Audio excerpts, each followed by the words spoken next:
بادشاہ نے دیکھا کہ بہت سارے گدھے ایک سیدھی قطار میں چلتے ہوئے جا رہے ہیں۔ تو بادشاہ نے کمار سے پوچھا کہ تم ان کو کس طرح سیدھا رکھتے ہو؟ آپ سے گزارش ہے کہ ویڈیو کو پورا دیکھنا۔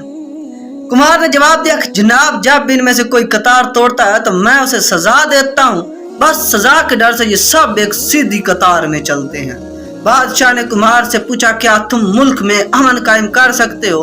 کمار نے جواب دیا جی ہاں جناب، میں ملک میں امن قائم کر سکتا ہوں۔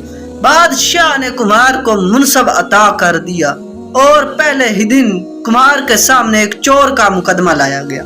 کمار نے فیصلہ سنایا کہ چور کا ہاتھ کاٹ دیا جائے۔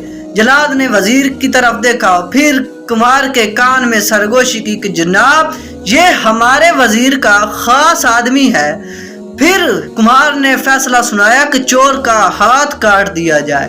پھر وزیر بذات خود آیا اور کہا کہ جناب کچھ خیال کریں، یہ ہمارا خاص آدمی ہے۔ پھر کمار نے کہا کہ چور کا ہاتھ کاٹ دیا جائے اور سفارشی کی زبان کاٹ دی جائے۔ بس پھر کہتے ہیں کہ پورے ملک میں اس فیصلے کے بعد امن قائم ہو گیا۔ ہمارے ملک میں بھی امن قائم ہو سکتا ہے، لیکن چور کا ہاتھ کاٹنا پڑے گا اور سفارشی کی زبان کاٹنی پڑے گی۔ والسلام۔ اگر ویڈیو اچھی لگے تو لائک، سبسکرائب اور فالو کریں۔ شکریہ۔